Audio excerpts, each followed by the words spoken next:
You are listening to HOA Rulebook. She tried to find me for weather.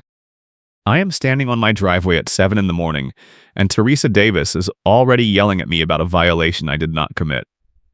She has a clipboard in one hand and a handheld radio in the other, and she is pointing at the seam where my driveway meets the sidewalk. You parked over the edge, she says. That is sidewalk blocking, and the fine starts today. I look down. My car is maybe 2 inches over the seam because the ice made it impossible to park straight last night. I tell her that is not blocking anything, and she cuts me off. I do not need proof, I have paperwork and vibes, she says. I do not even know what that means, but she is already calling someone on the radio. My name is Dan, I am a commercial photographer, and I moved to Winnipeg 3 months ago for a client contract that turned permanent. I bought a small house in a neighborhood called Stone and Sleet, which sounded charming until I learned the HOA name is Stone and Sleet HOA Incorporated, and they treat winter like a legal minefield. Teresa Davis runs the landscaping committee, which apparently includes snow removal, ice hazards, and anything she decides counts as winter noncompliance. She wears a cheap plastic badge over her puffer coat to look official, and she patrols every morning like a referee with a stopwatch. The HOA has a reputation in this community where rules are used as leverage, not guidance, and Teresa is the enforcer. The stakes are higher for me than most people here because my lender required proof of HOA compliance as part of my mortgage terms. Any violations on my ledger could trigger a review, and I cannot afford that. Teresa knows this because she asked my real estate agent during closing, and now she uses it like a weapon. The first sign of trouble came 2 weeks ago when she left a violation notice on my door for not shoveling within 4 hours of the last snowfall. The notice was printed on neon paper and taped so aggressively it tore the paint when I pulled it off. She is still yelling at me about the car. I have all day, and so does my fine meter, she says. I ask her what the fine is, and she says $50 per day until I move the car and repark it within the lines. I tell her I will move it as soon as I warm it up, and she shakes her head. Too late, she says. The notice is already logged.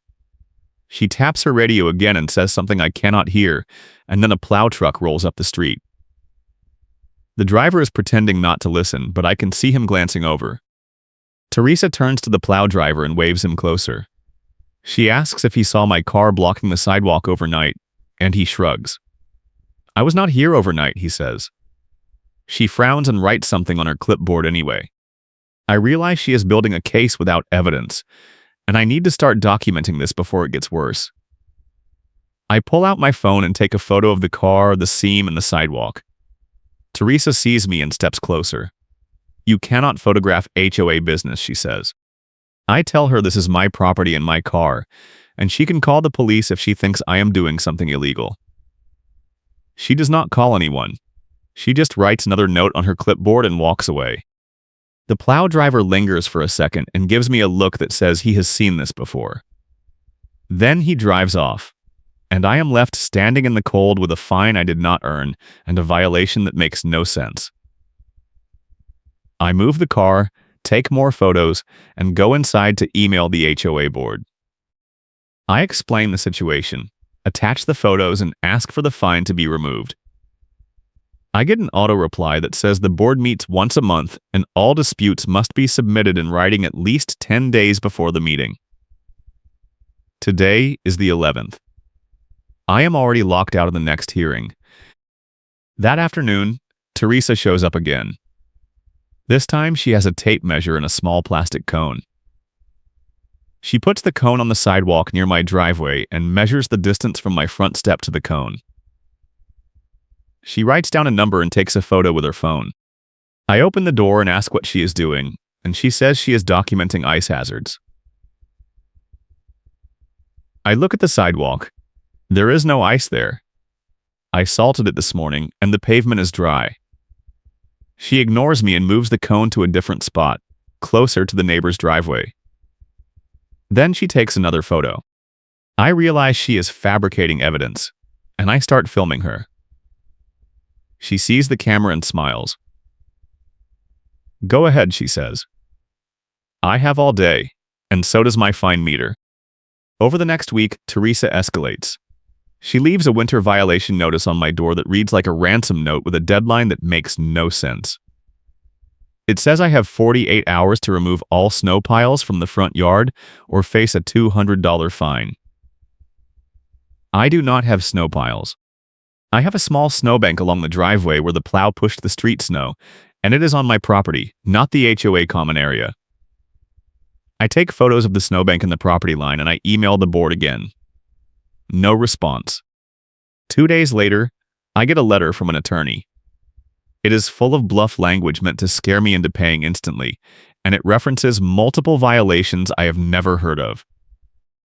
The letter says I owe $350 in accumulated fines for sidewalk obstruction, ice hazards, and snow pile noncompliance. It also says the HOA will place a lien on my property if I do not pay within 10 days. I call the attorney's office, and the receptionist tells me to contact the HOA directly. I call the HOA management company, and they say Teresa handles all winter enforcement and they cannot override her decisions without a board vote.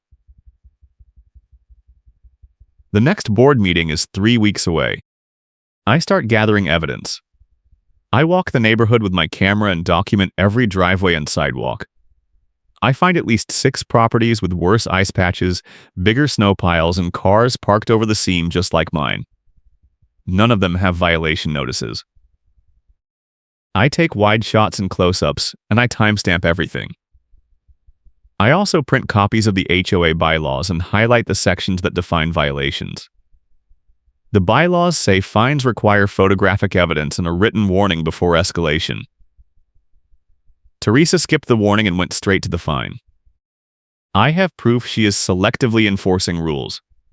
And I am building a case. The neighborhood security guard, Marcus, stops me one afternoon while I am photographing driveways. He asks what I am doing, and I explain the situation. He nods and says he has been dealing with Teresa for 2 years. She uses me as muscle, he says. She calls me to check on properties, and then she writes violations based on what I tell her, even when I say there is no problem. He tells me she once tried to get him to testify at a hearing that a resident left trash cans out overnight, but he refused because the resident brought the cans in at 6 a.m. and Teresa wanted him to lie about the timeline. Marcus says he is tired of it, and if I need a witness, he will back me up. That night, Teresa posts cropped screenshots in the neighborhood group chat. The screenshots show my car over the driveway seam, but the angle makes it look like I am blocking half the sidewalk. She does not include the wide shot that shows the sidewalk is clear and the car is barely past the line. The group chat believes the crop and people start commenting about how I am making the neighborhood unsafe. Someone says I should be fined more. Someone else says the HOA should tow my car. I post the full context photos, but Teresa deletes my comments and says I am spreading misinformation. The group admin is her friend, so I cannot fight back. The sun is setting early, and I need daylight photos before Teresa changes the scene. I spend the next 2 days walking the neighborhood again, this time with Marcus as a witness.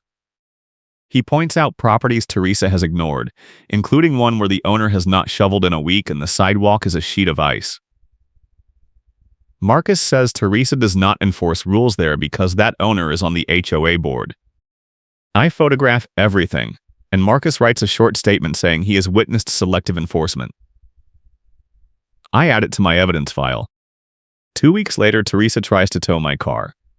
I wake up to a tow truck in my driveway and Teresa is standing beside it with her clipboard.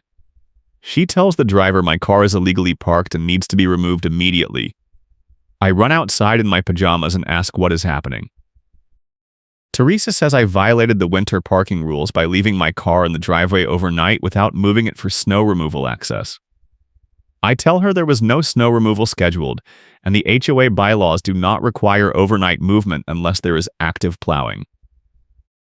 She ignores me and tells the driver to hook up the car. The driver looks uncomfortable but starts positioning the truck. I call the police. The dispatcher says they will send an officer, but it will take 20 minutes. I do not have 20 minutes. I start filming Teresa and the driver, and I ask Teresa to show me the rules she is enforcing. She pulls out her phone and scrolls through a document, but she cannot find the section. The driver stops and says he needs written authorization before he can tow. Teresa hands him a printed notice, but the driver reads it and shakes his head. "This says the car is blocking the sidewalk," he says. "It is not blocking anything." Teresa argues with him, and I keep filming. The driver gets back in his truck and leaves. Teresa glares at me and says this is not over. That afternoon, I get a call from Marcus. He tells me Teresa tried to tow the wrong car earlier this week. She called a tow company to remove a vehicle she claimed was abandoned, but the owner was home and showed proof of registration. The tow company refused and logged the incident. Marcus says Teresa tried to backfill evidence by taking photos of the car at night and claiming it had been there for days, but the timestamps did not match her report. He says the tow company supervisor has call logs and might talk to me if I ask. I write down the company name and thank him. The next day, I visit the plow contractor yard where the tow company is based.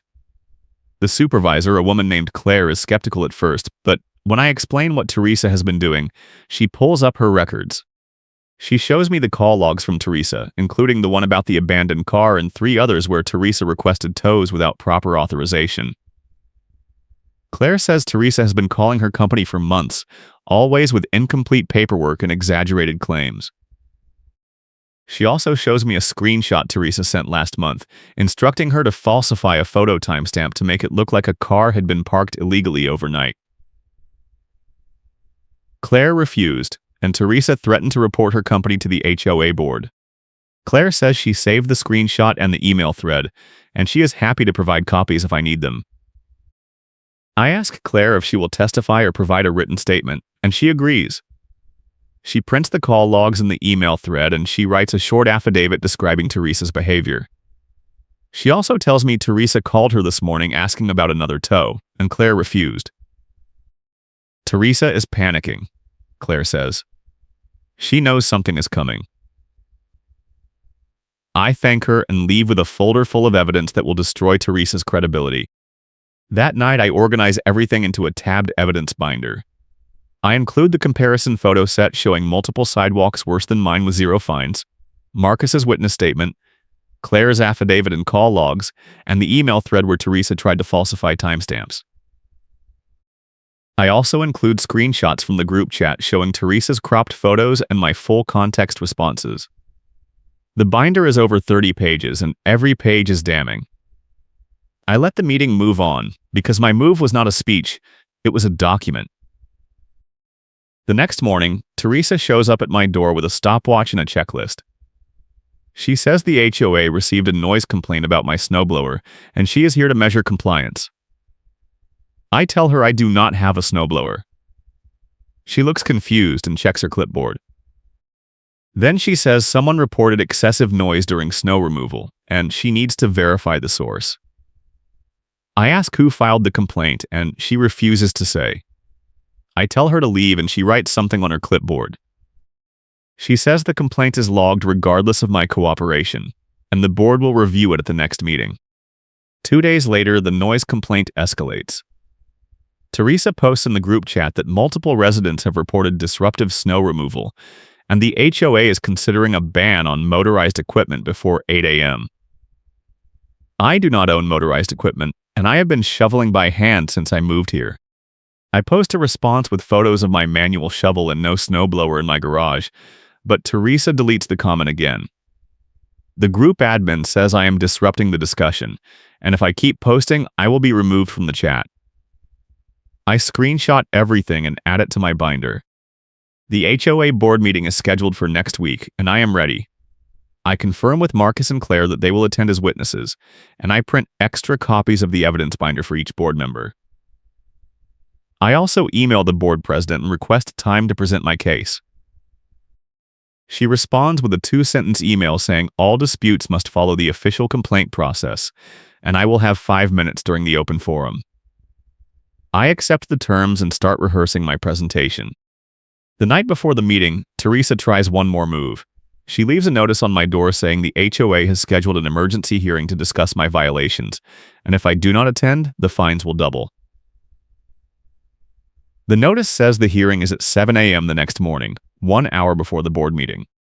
I realize she is trying to ambush me with a separate proceeding where I will not have my evidence ready. I ignore the notice and plan to go straight to the board meeting instead. The morning of the board meeting, I arrive early with Marcus and Claire. The meeting room is in a community center, and Teresa is already there with her clipboard and radio. She sees me and her expression hardens. She walks over and says I missed the emergency hearing, and the board has already voted to uphold the fines. I tell her there was no emergency hearing on the official agenda, and any vote without notice is invalid. She argues, but the board president interrupts and says the meeting is starting. The board reviews routine business for the first 20 minutes, and then they open the floor for resident comments. Teresa goes first. She presents her case against me, including the violation notices, the cropped photos, and a list of alleged infractions. She says I am a repeat offender who refuses to comply with winter safety rules, and the HOA has no choice but to enforce penalties. She finishes and sits down, looking smug. I stand up and walk to the front with my evidence binder. I start by thanking the board for their time, and then I lay out the facts. I explain that Teresa has selectively enforced rules, skipped required warnings, and fabricated evidence. I slide a tabbed timeline to the board and the room at the same time, and I walk through each violation notice with the corresponding photos showing other properties with worse conditions and no fines. The board members flip through the binder, and I can see their expressions change. If you are enjoying this HOA chaos, hit the like button and subscribe for more stories like this one. I continue by presenting Marcus's witness statement. Marcus stands and confirms that Teresa has used him to justify violations even when he reported no problems. He describes the trash can incident and the selective enforcement he has seen over 2 years.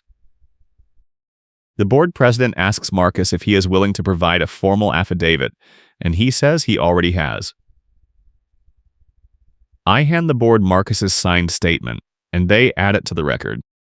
Next, I present Claire's evidence. Claire stands and explains how Teresa has called her company repeatedly with incomplete paperwork and false claims.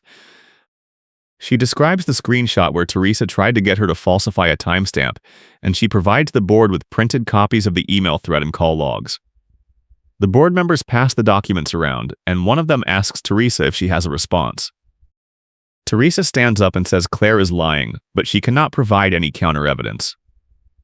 The board president asks Teresa to sit down, and the room goes quiet. I finish by addressing the attorney letter and the lien threat. I show the board the letter and point out that it references violations that were never officially logged. I also show them the HOA bylaws, which require photographic evidence and written warnings before fines can be assessed. Teresa violated both requirements, and the fines are invalid. The board president asks Teresa if she issued written warnings before the fines, and Teresa stammers. She says verbal warnings count, but the bylaws clearly state written warnings are required. The board president makes a note and thanks me for my presentation. The board deliberates for 10 minutes, and then they announce their decision.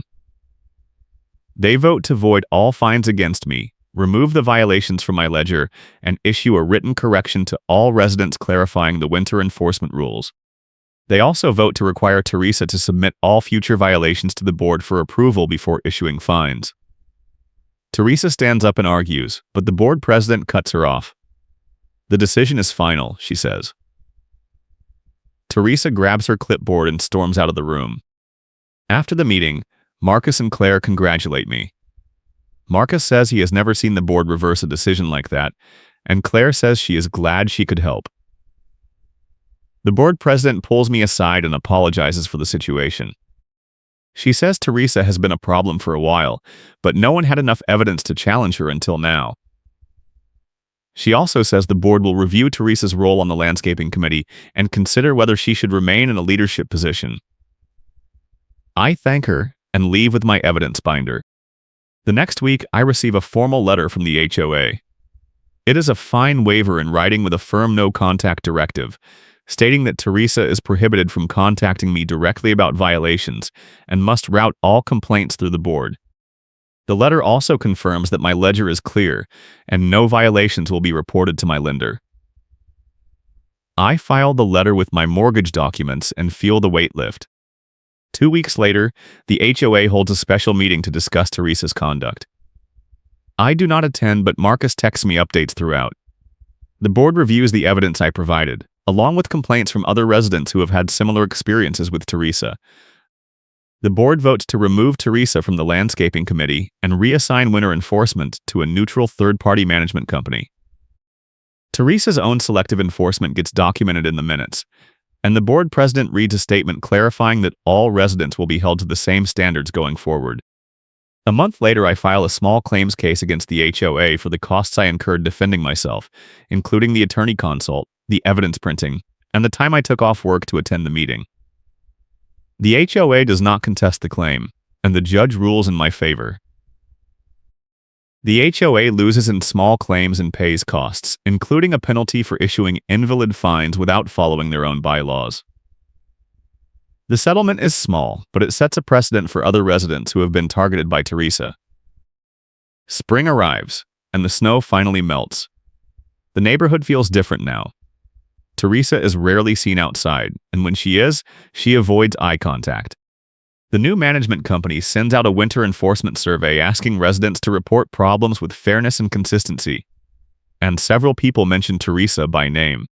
The HOA board issues a formal apology to all residents who were fined under Teresa's watch, and they refund the snow-related fines, void the ledger entries, and issue a written correction to all residents. One afternoon, I am walking to my car when I see Teresa across the street. She is wearing the same red puffer coat, but the cheap plastic badge is gone. She is talking to a neighbor, and I catch a fragment of the conversation. The neighbor is asking her about a sidewalk issue, and Teresa says she does not handle that anymore. The neighbor looks confused, and Teresa walks away without explaining. I let the meeting move on because my move was not a speech, it was a document. Marcus stops by a few weeks later to drop off a thank you card from the neighborhood security company. The card says the company appreciated my documentation because it helped them push back against HOA overreach in other communities. Marcus says Claire also reached out to other HOA boards to warn them about selective enforcement, and several boards have updated their policies as a result. He says the changes are small, but they matter. I agree. The final piece of the story comes in late spring when the HOA holds elections for committee leadership. Teresa does not run for re-election, and a new resident takes over the landscaping committee. The new lead sends out an email introducing himself and promising fair enforcement and open communication. He also includes a link to the updated bylaws, which now require all violations to be reviewed by at least 2 committee members before fines are issued. The email ends with a note saying the HOA is committed to being a community, not a courtroom. I never see Teresa's cheap plastic badge again. I do see her at neighborhood events, but she stays on the opposite side of the room. Other residents tell me she tried to challenge the board's decision at a later meeting, but no one seconded her motion. She also tried to get reinstated to the landscaping committee, but the board voted her down. The neighborhood has moved on, and so have I. One evening, I am reviewing photos from a recent shoot when I notice something in the archive. It is a photo I took during the first confrontation with Teresa, and in the background, you can see a pair of ice cleats dangling from her belt loop. I remember wondering why she had them if she never walked on ice herself. Then I realized she used them as a prop to claim she was doing safety inspections, but Marcus told me she never actually walked the icy sidewalks. She just took photos from her car and called in violations. The ice cleats were proof she lied about everything, and the HOA board had no clue. I print the photo and add it to my evidence file, even though the case is closed. It feels good to have the full picture, literally and figuratively. The neighborhood is quieter now, and the new management company responds to emails within a day instead of a month. I still take photos of my driveway after every snowfall, just in case. But the violations have stopped. The winter enforcement rules are clear, and everyone is held to the same standard. Marcus and I stay in touch. He tells me Teresa tried to recruit him for a new committee focused on summer landscaping, but he declined. He says he is done being used as muscle for people who do not care about fairness. I tell him I appreciate everything he did, and he says it was worth it just to see the board shut her down. We grab coffee once a month and trade stories about HOA absurdity in other neighborhoods. It turns out Winnipeg has no shortage of material. Claire sends me a holiday card at the end of the year. The card thanks me for standing up to Teresa and says her company has implemented new policies to avoid similar situations. They now require written authorization from the HOA board before any tow, and they log all requests with timestamps and photos. She says it has cut down on fraudulent calls by half. I send her a thank you note and a gift card to a local coffee shop. The HOA board president reaches out in early winter to ask if I am willing to serve on a new resident advisory panel. The panel is designed to review enforcement decisions and provide feedback to the board before fines are issued. I agree, and the first meeting is scheduled for January. The panel includes Marcus, 2 other residents who were targeted by Teresa, and a retired attorney who volunteers his time. The board president says the goal is to make the HOA more transparent and accountable, and I am hopeful it will work. Teresa resurfaces one more time, in late January. She posts in the neighborhood group chat asking for support to challenge the board's decision to remove her from the landscaping committee. She claims she was unfairly targeted and that the evidence against her was exaggerated. No one responds. The post sits in the chat for 3 days, and then the group admin deletes it. Teresa does not post again. I run into her at the grocery store a few weeks later. She is in the checkout line ahead of me, and she sees me but does not say anything. I nod, and she looks away. The cashier asks her if she found everything, and Teresa says yes. She pays and leaves without looking back. It is the last time I see her in person. The neighborhood moves into a new normal. The winter rules are enforced evenly, and the new management company sends out monthly reports showing how many violations were issued and to which properties. The reports are public and anyone can review them. It turns out Teresa issued more violations in her 2-year tenure than the previous 5 committee leads combined. The data speaks for itself. Spring arrives again, and I take a walk through the neighborhood with my camera. The streets are clean, the sidewalks are clear, and the driveways are orderly. There are no violation notices taped to doors, no tow trucks idling in driveways, and no one patrolling with a clipboard and a stopwatch. The neighborhood feels like a community again, and I am glad I fought back. Marcus texts me a photo one afternoon. It is a screenshot of a group chat message from Teresa, posted in a different neighborhood across town. She is asking about HOA committee openings and offering her experience in winter enforcement. Marcus adds a note. She is trying again. I reply with a laughing emoji and say I hope the new neighborhood is ready. Marcus says he already warned the security company in that area, and they are keeping an eye on her. The HOA board holds a 1-year review of the new enforcement policies, and the results are positive. Complaints are down, resident satisfaction is up, and the management company reports fewer disputes overall. The board president credits the resident advisory panel and the updated bylaws, and she thanks everyone who participated in the process. She does not mention Teresa by name, but everyone knows who she is talking about. I serve on the advisory panel for another year, and then I step down to focus on my photography business. The panel continues without me, and the new members are just as committed to fairness and transparency. The HOA is not perfect, but it is better than it was, and that is enough. One evening, I am going through old files when I find the screenshot Claire gave me. It is the message where Teresa tried to get Claire to falsify a photo timestamp. I read it again and realized how close Teresa came to getting away with everything. If Claire had agreed, there would have been no proof of the fraud, and I would have lost the case. I send Claire a thank you email, and she replies within an hour.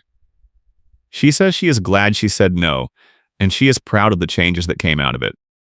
The neighborhood group chat is quieter now. People post about upcoming events, lost pets, and recommendations for contractors. There are no cropped photos, no selective enforcement debates, and no one using the chat as a weapon. The group admin steps down, and a new admin takes over with a clear policy: no harassment, no misinformation, and no personal attacks. The culture shifts, and the chat becomes a useful tool instead of a battleground. I take one final walk through the neighborhood before the snow returns. The sidewalks are smooth, the driveways are level, and the streetlights are bright. There are no violation notices, no clipboards, and no stopwatches. The neighborhood is ready for winter, and so am I. I have my shovel, my camera, and my evidence binder, just in case. But I do not think I will need it. Teresa's cheap plastic badge is still missing, and no one asks about it. The new landscaping committee lead does not wear a badge, and he does not patrol the neighborhood with a radio. He sends out reminders about snow removal deadlines, and he responds to emails within a day. The enforcement is fair, the rules are clear, and the neighborhood is better for it. The final board meeting of the year includes a vote to formalize the resident advisory panel as a permanent part of the HOA structure. The motion passes unanimously, and the board president announces that the panel will have veto power over any fine issued without proper documentation. It is a small change, but it closes the loophole Teresa used to target residents without accountability. The bylaws are updated, and the new language is posted on the HOA website. I receive a letter from the HOA in December. It is a year-end summary of enforcement actions, and my name is not on the list. The letter also includes a note from the board president thanking me for my contributions to the advisory panel and the policy updates. She says the HOA is stronger because residents like me are willing to speak up, and she hopes I will stay involved. I reply with a short email saying I am happy to help when needed, and I appreciate the changes that have been made. Teresa does not attend the year-end meeting. Someone asks where she is, and the board president says she moved to a different neighborhood over the summer. No one asks for details, and the meeting moves on. I later hear from Marcus that Teresa tried to join an HOA board in her new neighborhood, but the board rejected her application after checking references. One of the references was the Stone and Sleet HOA board president, and she did not hold back. The neighborhood enters another winter, and the enforcement is smooth. The management company sends out reminders, the plow schedules are posted in advance, and the violation process is transparent. I receive 0 notices, and so do most of my neighbors. The few violations that are issued are legitimate, and the residents correct the issues without dispute. The system works because it is fair, and fairness was all anyone wanted in the first place. I see the ice cleats one more time, in a photo I took during the final confrontation at the plow contractor yard. Claire is standing beside her truck, and in the background, Teresa is pacing near the fence. The ice cleats are still dangling from her belt loop, unused and unnecessary. They were always a prop, a signal that she was doing something official when she was really just fabricating evidence and bullying residents. The photo is a perfect summary of everything that was wrong with her approach, and I archive it with the rest of the evidence. Spring comes again, and the neighborhood is thriving. The new committee leads are responsive, the enforcement is fair, and the residents are engaged. The advisory panel meets quarterly, and the meetings are productive. The HOA is not perfect, but it is functional, and that is a massive improvement over where we started. I run into the neighbor who fact-checked Teresa during the first confrontation. We laugh about it now, and he says he knew something was off when Teresa claimed I was blocking the sidewalk. He says he walked over to check, and the sidewalk was completely clear. He also says he told Teresa she was wrong, and she ignored him. Karen tries to shame me, and the neighbor fact-checks her instantly, and it was the first crack in her credibility. The neighbor says he is glad I fought back, and he wishes he had done the same when she targeted him. The plow contractor supervisor, Claire, stops by the neighborhood one afternoon to drop off some paperwork for the management company. She sees me and waves, and we chat for a few minutes. She says Teresa called her company one more time last month from her new neighborhood, and Claire refused the request. She also says her company now has a policy of flagging repeat callers who submit fraudulent reports, and Teresa is on the list. Claire says it feels good to have systems in place that prevent people like Teresa from abusing vendors, and she credits the evidence I provided with starting the conversation. The HOA issues a final report in late spring summarizing the changes made over the past year.